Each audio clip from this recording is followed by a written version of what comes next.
Yeah, good morning, my dear friends, my dear students. And today I would like to tell about applications on heat transfer. So, first let's see what are the various applications that we are having. These are some of the classification of optimization applications which were used by some different types of techniques like linear programming, non-linear programming, one-dimensional search, analytical solution, mixed integrate programming, and unconstrained optimization. So next, see, there are some list of designs that were operated for heat transfer and energy use.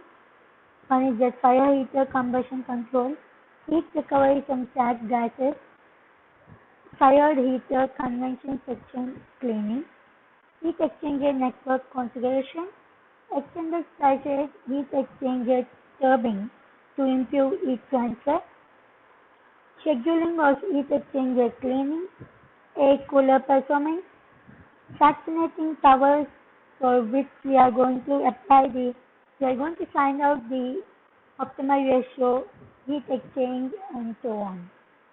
Implementations for monitoring energy usage, reducer leakage in vacuum systems and pressure lines and condensers, cooling water saving, efficient water treatment for steam rising plants, useful work from steam pressure reduction, steam traps, dredging and condensate recovery, sewer boilers on catalytic cracking units, electrical loading leveling, power factor improvement, power recovery from gases or liquids, loss control in refineries. The last one is cyclist improvement. These 20 are related for the heat transfer and energy usage where we can use the optimization technique. So let's go to the example. The first example is optimizing recovery of waste heat. This is the schematic diagram. You can observe there is a pump at the bottom where from the pump is going to the reboiler where the heat source is present. From the reboiler is going to the trap, and from the trap it's going to the condenser, even the expanded turbulence.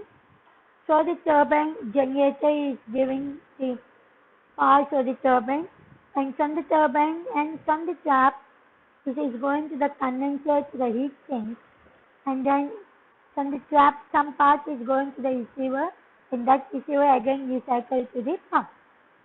So let's see. There are variety of sources of heat that evaluated temperature exists in a typical chemical plant. That may be economically recoverable for production of power using steam or other working fluids such as freon or light hydrocarbons. So as you know that in a chemical plant, without the evaluated temperatures, you cannot do any production. So there will be a variety of sources of the heat. That heat can be either from the pump, either from the turbine, or like direct sunlight or anything. So here we consider the system power output that can be increased by using larger heat exchanger surface area. So both the boiler as well as the condenser. That means that when you're using the surface area or a boiler or a condenser to be a larger one, the system may produce the power to be larger. Since the area is larger, the power is also larger. But we have some constraints. The first constraint is to availability expanded by any exchanger is equal to the network that could have been accomplished by having each stream exchange heat with the surroundings through a reversible heat engine or a heat pump. The second constraint, heat is transferred at a rate Q from the average of fluid temperature to the working fluid temperature. Third one, the working fluid then exchanges the heat with the condensate temperature. The fourth one, mechanical friction and heat leakages are negligible. We are not neglecting the mechanical friction or the heat leakages, then the energy balance will be still more complicated.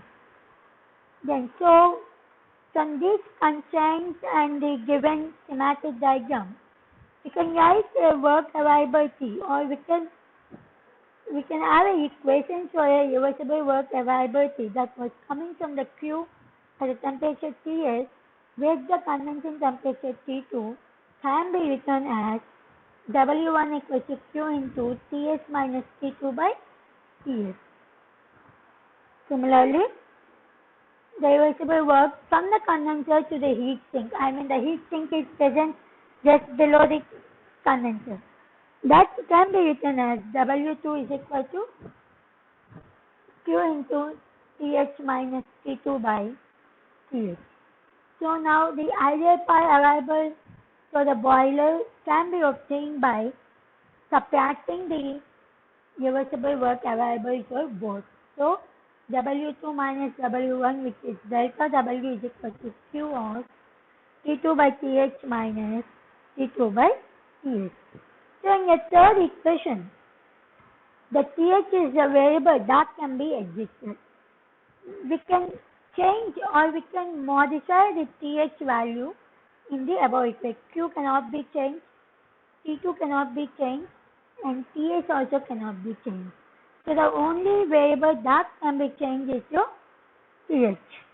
That is also can have the star when Q is in BTU per hour and operating cost is COP, then the available power can be written as COP is equal to CH eta YQ into T2 by Th minus T2 by Th.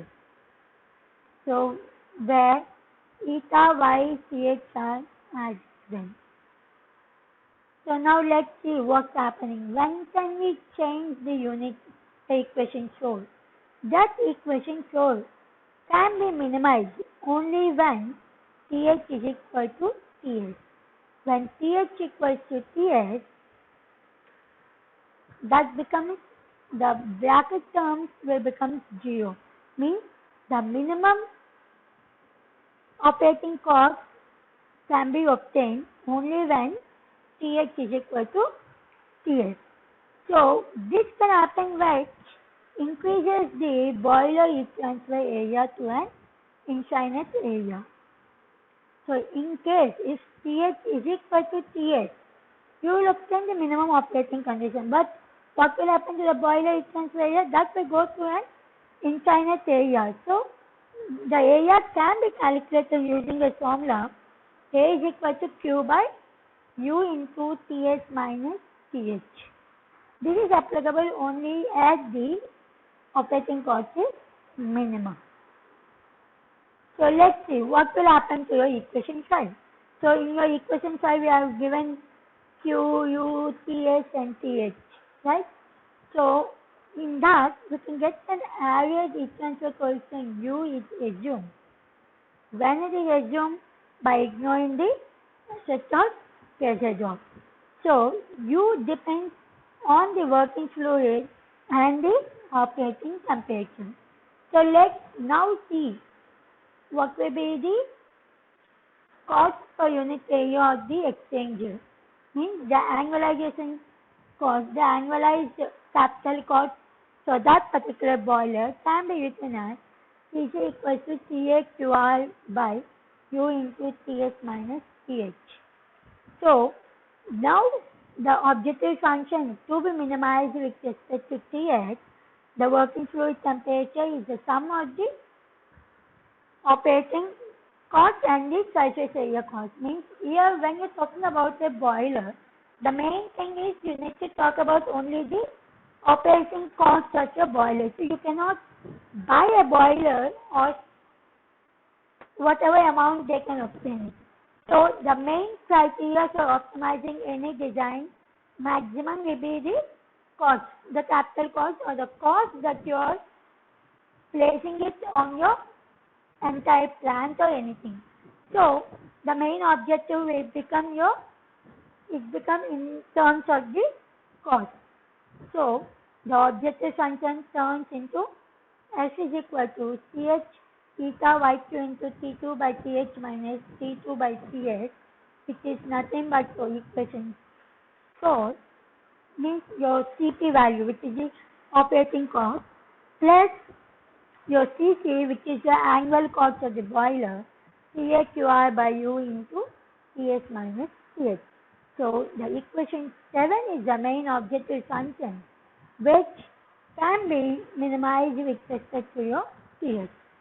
So now let's differentiate that equation 7 with respect to TH and evaluate the or equate the derivative to 0 to obtain the minimum value. So whenever you're talking about how to minimize it, we used to derive the given equation with respect to the terms that we present, and that derivative we are equating to 0. So the similar thing, here with respect to TH we are differentiating or derivating and making that derivative is equal to 0. So now let us solve the equation 8 to obtain the values for TH. To know the values of TH, I am assuming two distinct terms, that is alpha 1 and alpha 2, which are irrespective for the TH. Those are constants. They are constants. So, making alpha 1 equals to CH eta y P2U and alpha 2 is equal to CA into R. Q can be cancelled because the right hand side equals to 0. So take Q is equal to common and make it to 0. And U is also multiplied on both the sides and you can make it to 0. So after solving the equation to TH is equal to something and placing it in a quadratic equation, you will obtain your equation number 9. So please solve the equation 8, cross multiply your denominators on both the sides and make on the right side it's already equal to 0. So after cross multiplying, multiply each and every term, you will obtain a quadratic equation in terms of TH as given in equation 9. So next, let's solve the solution for equation 9. So TH less than TS, the TH is given as equation 10. And see, this equation is showing Swearengin and Sjögren are the two scientists who showed that equation 8 can be implicitly given as equation number 11. They have proven in their experiments that equation 8 can be expressed implicitly as delta T equals to TS minus TH is equal to TH root over alpha 1 by alpha 2. So, up to now we have gone with the different types of equations. How can we get the optimization term? What is the objective function and all? So now let me give you an homework. Just calculate the delta T for the given data. The data is CA is equal to cos power CHU. All the data was given. Using this given data, let me know what is the delta T that can be obtained. Fine. So now let's go for the second example, which is nothing but the optimal shell and tube heat exchanger design. So you can look at this schematic diagram. It's a counter current flow, shell and tube counter current flow, because the flow are in the reverse order, so it comes under counter current flow. Since it's a counter current flow, what will be your delta T1? Capital T1 minus small t1, and which is nothing but your cold side temperature. And coming to your hot side or the warm side temperature is a delta T2, which is capital T2 minus small t2. So let's see what are the variables that were present. So the variables that were present are, the first one is the process fluid rate, which is your WI. The second one is the process fluid temperature change, capital T2 minus T1. Third one is the coolant inlet temperature, small t1. And the fourth one is tube spacing and tube inside and outside diameters, which is di and d0. So we know all these four variables, but we know another variable Using your source two variables, that is Wi T2 minus T1, using these two variables, I can have another variable which is nothing but your Q, which is your heat duty. So, we know all these five variables. But when you're talking about in your source one, you have the diameter di and d0. So if you go into somewhat depth, you will be knowing wi, t1, t2, small t1, di, d0 and q. So totally you looked in there are 7, and the cube spacing also will be known. So totally you'll be knowing the 8 variables will be known to you. So now you know there are 8 variables that you have given before, or you have given data or the given name. So what are the remaining variables that can be calculated using optimization? The first one is the tube size and the pressure size, tube size pressure drop and the shell size pressure drop. So the pressure drop that represent on both tube and the shell size can be calculated using the known variables. Next one is the delta T2, which is nothing but the difference or temperature difference at the warm end. And the third one is your number of tubes and length of the tube, which is NP and L, also can be calculated. And the total heat transfer area A0 can be calculated. Number of batches stations, that is MB, also calculated. And the last one is coolant flow, that is WC, also can be calculated.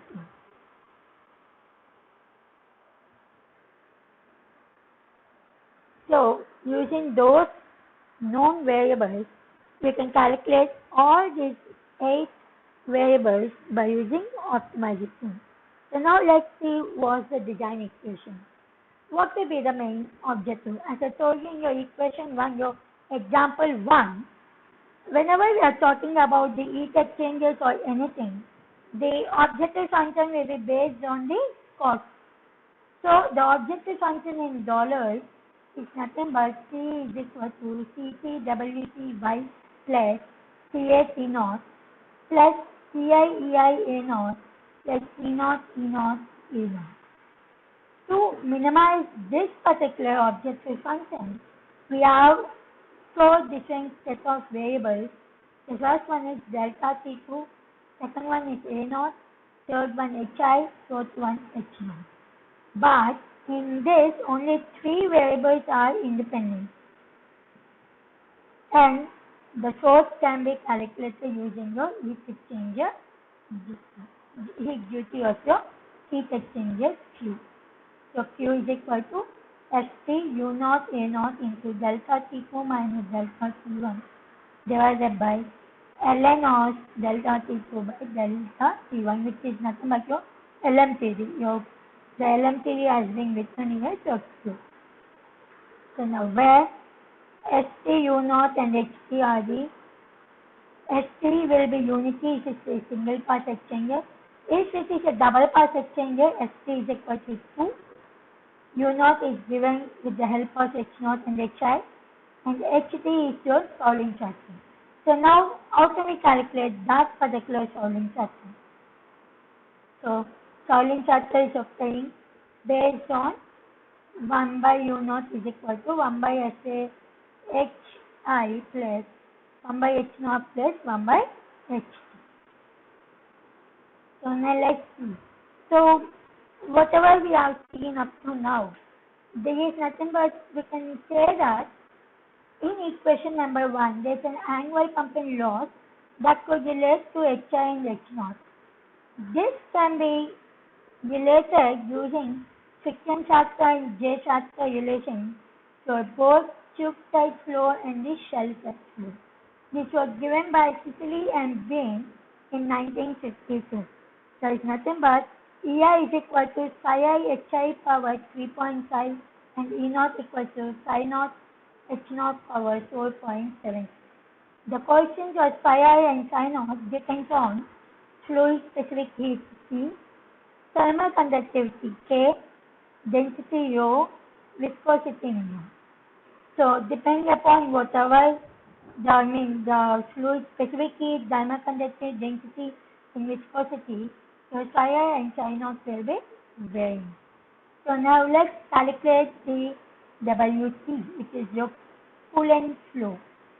So this can be calculated using your energy balance. So nothing but WC equals to Q by specific heat T into delta T1 minus delta T2 plus capital T2 minus capital T1.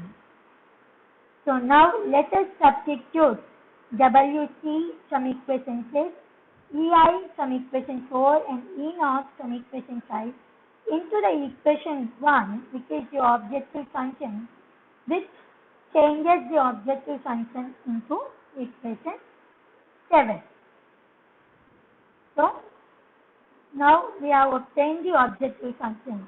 So now we have to accommodate the constraints. See, I told that there are some constraints that were present. So in equation 2, you can observe those constraints which can be accommodated or which can be changed into a Lagrange function using a Lagrange multiplier omega. As we know before, the Lagrange function is denoted by L is equal to h plus omega into the function that was present in your equation 2. So now let's differentiate this one with respect to 4 different variables, that is hi, h0, a0 and delta t2, and rearrange the equation in such a way that we will obtain h0 is equal to 0.74 Ci psi I Sa by C0 psi naught whole into power 0.17, which is multiplied with hi power 0.7m. So this is the final equation that we're going to obtain for h0.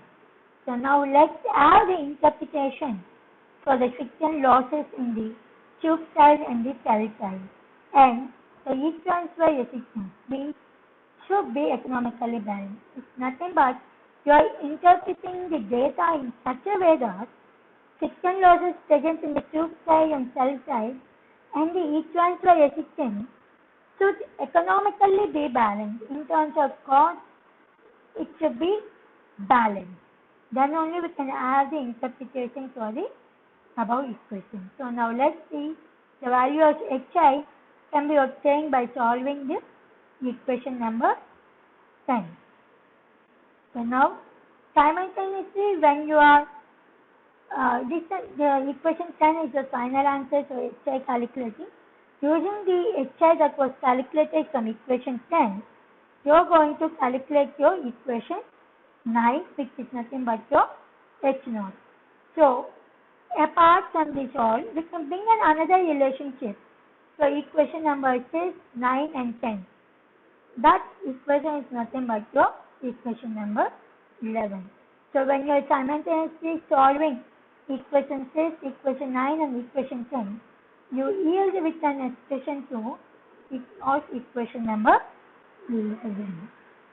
So now let's go to an algorithm how to obtain the optimal values of hi, h0, a0 and delta t2 without any calculation of omega, which is your Lagrange multiplier. So let's see the algorithm. Step 1, solve hi from equation 10. So second step, obtain the h0 from equation number 9. Then calculate u0 from equation number 3 and determine ei and e0 from hi and h0 using equation 4 and 5 and obtain delta t2 by solving equation number 11. So next step is calculate a2 from equation number 2 and find the WC from equation number 6. So these are the 6 algorithm steps that were used, which are used for several non-linear equations that can be solved at a time. So one by one at a time, we are going to solve all the 6 non-linear equations. But once these variables are determined, there are some different physical dimensions that need to be determined for a heat exchanger. Let's see what are those. So seventh step is determine the optimal Vi and V0 from Hi and H0 using the appropriate heat transfer correlation, and remember that inside and outside tube diameters are known before itself. Next one, calculate the number of tubes NT using the mass balance equation, that is nothing but Wi equals to Vi NT into pi di square by 4. Your ninth step, calculate the length of the tube using the formula, area formula, which is nothing but A naught equals to NT pi d naught LT. Next, so from all these three, you're going to find out these three steps. You're going to calculate the values, number of tubes, length of the tube, and all. So now let's see what will happen in the next step. How can we calculate your NC, which is nothing but the number of clearance. So number of clearance is calculated using NT, which is based on the type of the pitch that you are considering. If it's a square pitch, you will have NC, number of clearance as one value. If it's an equilateral pitch, you will have NC is equal to another. So after calculating your NC, you can calculate the flow area S0, which is obtained from V0.